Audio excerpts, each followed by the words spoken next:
What's up YouTube? Carman now back, this time with another review, and I told you guys I'll get a performance car on the channel, yeah? And as you can tell by the plate, we've got a legendary RS3. That's right folks, RS3.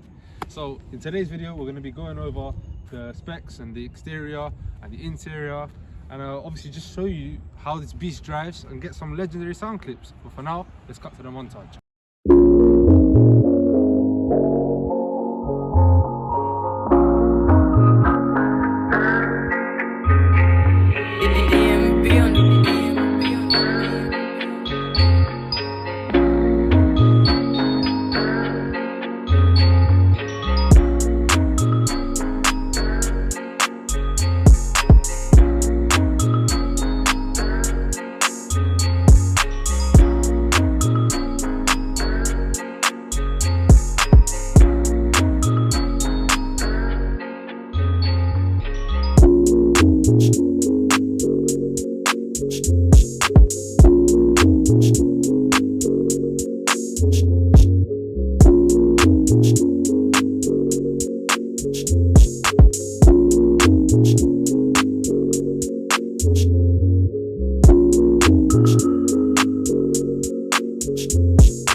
So today we've got a 2017 RS3.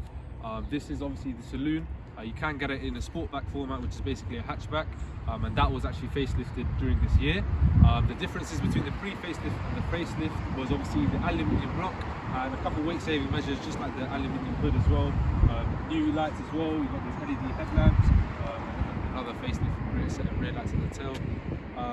But yeah, the RS3 I would say is a hyper hatch. You know, there's literally no other car in its segment other than, I'd say, the Mercedes A45. A lot of people, because of the price point, obviously this car starts from around £45,000, but realistically with options it's around 55k. People say it rivals with the BMW M2. I have to disagree. The M2 chassis is far more superior, and in general that's just a different kind of caliber of car, and that's going to appeal to different people. This is more for people that want to push kilos. Speaking of kilos, this car weighs 1500, around that mark. But yeah, this car is usually just for people that actually want to enjoy day-to-day driving, as opposed to the M2, where that would be sort of weekend toy and track toy. But yeah, let's carry on and talk about the styling as the camera follows me through. So you've got this really aggressive front bumper compared to the A3. You've got this Quattro badging here. Obviously, just to let you know that this is obviously all-wheel drive. Really nice honeycomb grille. You see all of the East London people upgrading their grills to this. I fitted one, believe me, it's a bollock, yeah? So you know, you're paying for that to become fitted already. As follow me around, we've got these lovely 19-inch wheels. Obviously it's a hit and miss. Some people like them, some people don't. I really like these personally. I think they really look good. They really set off the car. This car is also finished in cocaine white, obviously following that drug dealer theme. But yeah, all important, cheese slice pan roof. Guys, you're not Asian if you don't have a pan roof, and it has to be open no matter what the weather is, okay? All right, let's move on to the rear. Obviously, again, aggressive rear bumper with this nice rear diffuser. Look at this, guys, fat oval exhaust. This is a proper RS car, yeah, no messing about. Audi's not playing, yeah, real exhaust. But in my opinion, this is a bit of an unpopular one. I actually would prefer if it just came with a fat one exhaust, just like the RSQ3. I'll pop a picture. And I feel like these twin fat pipes should be reserved for the RS5, the RS6, etc. But yeah, in general, the styling of this car is in saloon form. I think it looks way better than the hatchback. You know, it really, especially when you're paying RS3 money for the car, you really want something that, you know, you don't want to be paying that much money for a saloon. For a hatchback, it's a bit silly. But yeah, that sort of goes on to the styling. Let's move on to the interior of the car.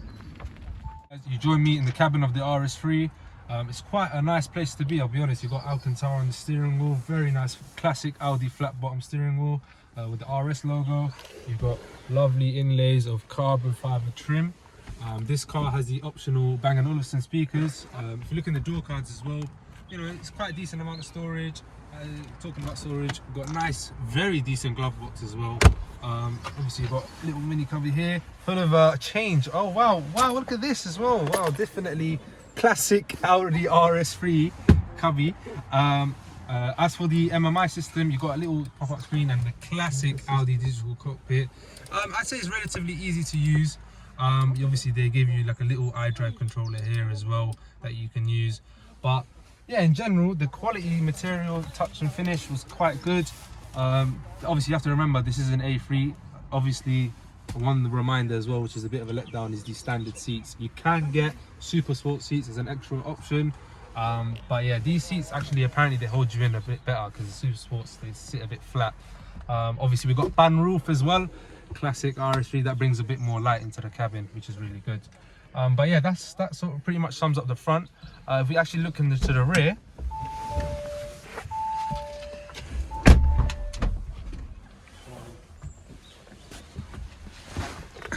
so if you look into the rear, surprisingly, obviously headroom is a bit of an issue. You know, those 5'10" my height or 6 foot are definitely going to struggle. But the actual seats themselves, they're really comfortable. No middle armrest unfortunately, and no rear zone climate control in here. After all, this guy's it is Audi basically calling it an A3, which is a bit unfortunate because you are spending over 50 grand, and you know it is quite basic in the back. But in terms of sitting 3 abreast as well, it's quite uncomfortable. I'd be honest, you'd only really want to sit 4 people because you've got this massive transmission tunnel. And yeah, just strictly guys, keep it a 4-seater, but obviously the saloon gives it that extra bit of room compared to the hatchback. But yeah, we've talked about the interior, let's move on to the boot space. So guys, let's take a look at the boot of the RS3. It's about 315 litres of space. Obviously the hatchback would be more practical, but you still get a nice little depth, but obviously you'll be restricted with height. You can still chuck in a few suitcases in there. But look guys, you're paying 50k, look at this. No electric tailgate. How, as a drug dealer, are they meant to secure their drugs in the boot? Yeah, when they do a hard launch, they've tried slamming down the boot, hasn't closed. That's it. Cocaine's going flying out. Not acceptable, man. Audi again reminding you that this is just an A3, but it's not acceptable for over 50 grand. We talked about the boot. Let me guys show you what the RS3 is all about.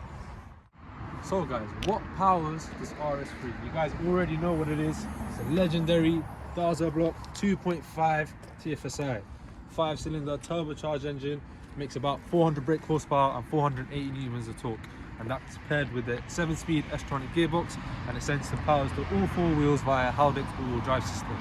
This engine right here, guys, I'm telling you now, it's going to go down in the history books. Yeah, there's not an engine like this out there.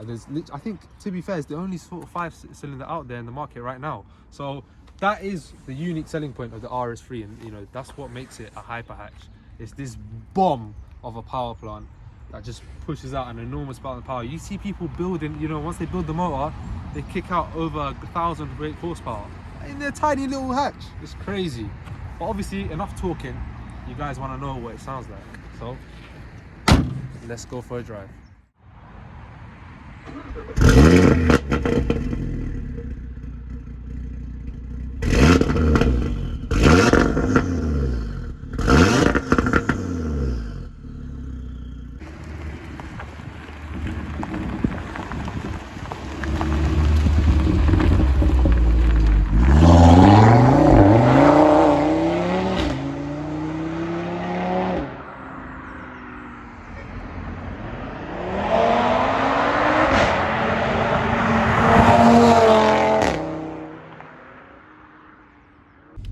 So guys, what's the RS3 like to drive?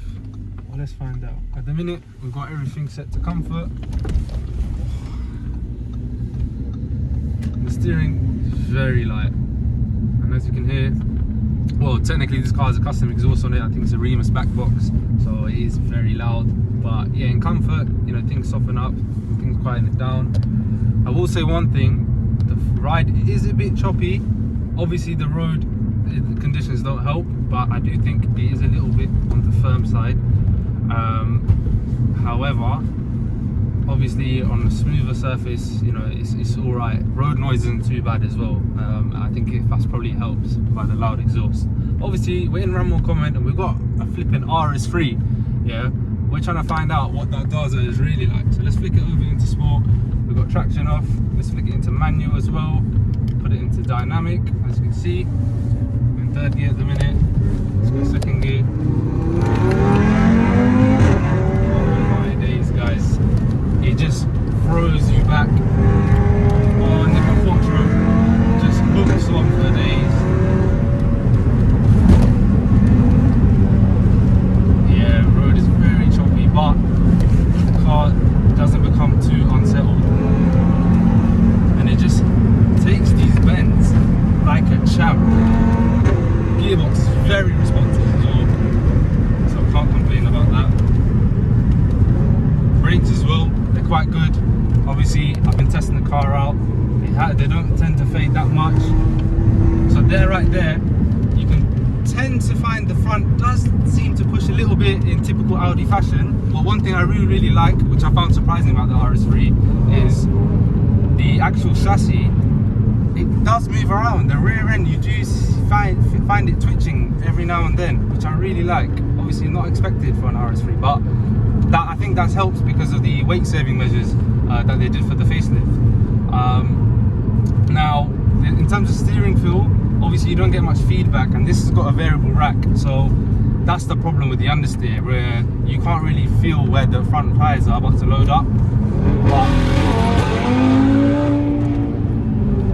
I don't know if you guys heard there, it's got like a kick down anti-lag function. Really good function actually. Really good, that really just throws you back in your seat. But yeah, there's virtually no anti-lag. Yeah, that's what I love about this engine. It's just so responsive down. You could hardly tell it's turbocharged. Honestly, an incredible drive, guys. It's scary.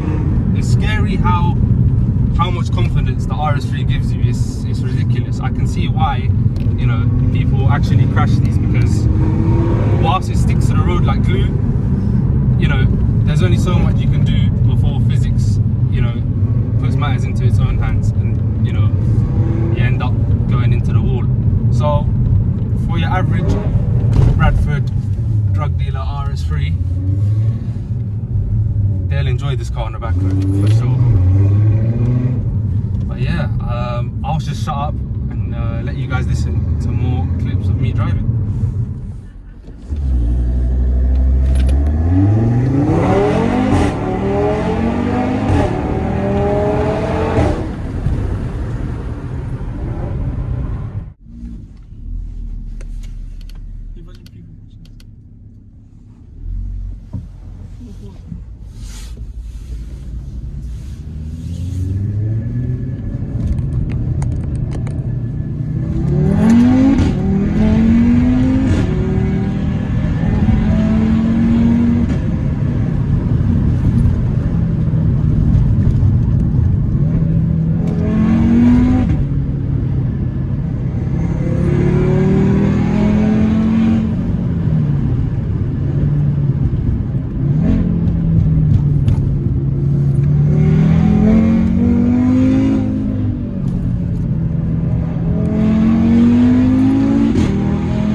What a car, guys. Now you know why they call the RS3 a hyper hatch. Obviously, as discussed, the steering does let it down a bit, but obviously Audi do actually have an answer for that, and that is the TTRS, which I would love to get onto the channel. Speaking of which, please let me know what more cars you'd like to see on the channel. Please like, share, subscribe. Guys, it would really help if you could do that, because obviously I can get more cars like this and make content for you guys. But for now, I'm in Carman Nab. Please take care, guys. Peace.